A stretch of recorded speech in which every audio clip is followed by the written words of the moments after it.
बिस्मिल्लाहिर्रहमानिर्रहीम। शुरू अल्लाह के नाम से जो बड़ा मेहरबान और नहायत रहम करने वाला है। अस्सलामुअलैकुम, welcome back to my channel.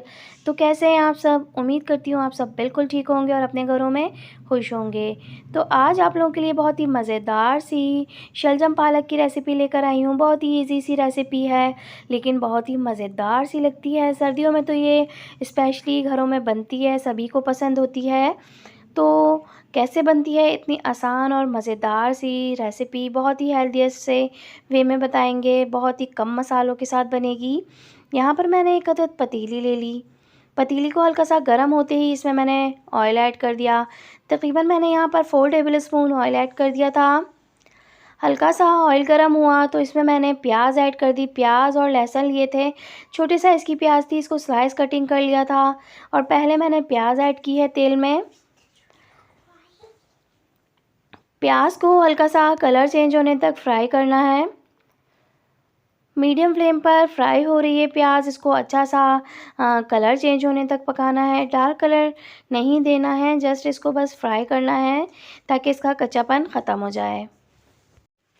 अब मैंने इसमें लहसुन ऐड कर दिए थे। प्याज का हल्का सा कलर चेंज हुआ तो मैंने इसमें लहसुन ऐड कर दिए। लहसुन को भी अच्छा सा फ्राई करना है। तकरीबन मैंने हाफ़ टी स्पून कुटी हुई लाल मिर्चें ली थी और इसमें ऐड कर दी हैं। इसका भी बहुत ही अच्छा सा फ्लेवर आता है। कम या ज़्यादा अपने जायके के हिसाब से आप रख सकते हैं। ज़ीरा लिया था, सफ़ेद साबुत ज़ीरा था, तकरीबन हाफ़ टी स्पून ऐड किया है। हाफ़ टी स्पून ही मैंने यहाँ पर हल्दी पाउडर लिया था, वो इसमें ऐड कर दिया। अब इन तमाम मसालों को ऑयल में अच्छी तरह से खुशबू आने तक भूनना है। यहाँ मैंने एक अदद टमाटर ले लिया था, बड़े साइज़ का टमाटर था, तो इसमें मैंने ऐड कर दिया टमाटर। टमाटरों को मसाले के साथ अच्छी तरह से भूनूंगी।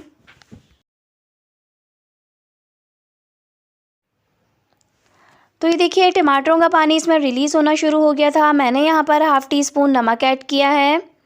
नमक आप अपने जायके के हिसाब से कम या ज़्यादा रख सकते हैं। थोड़ा सा पानी ऐड किया था ताकि मसाला जले नहीं। 4 अदद मैंने यहाँ पर शलजम ले लिए थे, इनको मैंने छील लिया था। अब बारीक बारीक इस तरह से छोटे क्यूब्स में कट कर लूँगी। मसाला यहाँ पर अच्छी तरह से भून रही हूँ ताकि तेल सेपरेट हो जाए। टमाटरों को चमचे की मदद से ही मैश भी कर दी जा रही हूँ। यहाँ पर मैंने टर्निप को कट कर लिया था। ये देखिए शलजम अब मैंने छोटे साइज़ के कट किया और अब इसमें ऐड कर दिए हैं। अच्छी तरह से मसाले के साथ इसको भूनूंगी।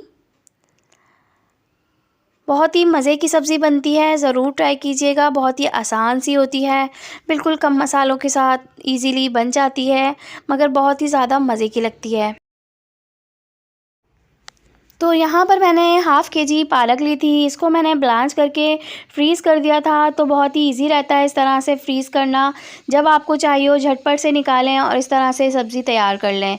तो इसको 2 से 3 मिनट लगते हैं, बिल्कुल आराम से ये मिक्स हो जाती है सब्ज़ी के साथ ही, कोई परेशानी नहीं होती। जैसे ही आपने बिल्कुल फ्रेश पालक को इस तरह से ब्लांच करके फ्रीज़ कर दिया होता है तो वो फ्रेश ही रहती है और कोई भी उसका जायका ख़राब नहीं होता। तो ये देखिए बहुत ही मज़ेदार सी जो है शलजम पालक तैयार है। यहाँ पर मैंने लास्ट में बिल्कुल सूखी कसूरी मेथी इसमें ऐड की है, इससे भी बहुत अच्छा सा फ्लेवर आता है। अगर आपके पास फ्रेश है तो आप फ्रेश ऐड कीजिएगा, फ्रेश से भी बहुत ही ज़्यादा मज़े की सब्ज़ी लगती है। अब थोड़ी देर के लिए मैं ढक दूँगी ताकि इसमें अच्छी सी एक खुशबू आ जाए।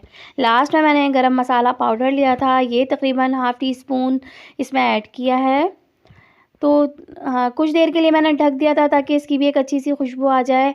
अब ये बिल्कुल तैयार है, बहुत ही मज़े की खुशबू आ रही होती है। तो ज़रूर ट्राई कीजिएगा, बहुत ही इजी सी रेसिपी होती है, आसानी के साथ घर में बन जाती है, लेकिन बहुत ही हेल्दी होती है। बहुत ही फ़ायदेमंद सब्ज़ी है, ख़ुद भी खाएँ, बच्चों को भी दें। तो ये देखिए अब ये बिल्कुल तैयार है। टर्निप भी बिल्कुल गल गए थे, शलजम बिल्कुल घुले-घुले मज़ेदार से बने थे। अगर आप मेरे चैनल पर न्यू हैं और अब तक आपने सब्सक्राइब नहीं किया है तो सब्सक्राइब कर दीजिए, लाइक कर दीजिए और एक प्यारा सा कमेंट भी कर दीजिए। तो ये लीजिए बहुत ही मज़ेदार सी खुशबूदार सी सब्ज़ी विंटर स्पेशल शलजम पालक बिल्कुल तैयार है। तो ज़रूर ट्राई कीजिएगा, इजी सी रेसिपी है, कम मसालों के साथ बन जाती है और बहुत ही मज़े की लगती है। तो चलती हूँ, फिर हाज़िर होंगी एक और अच्छी सी आसान सी रेसिपी के साथ। जब तक के लिए दुआओं में याद रखिएगा। Thanks for watching. अल्लाह हाफ़िज़।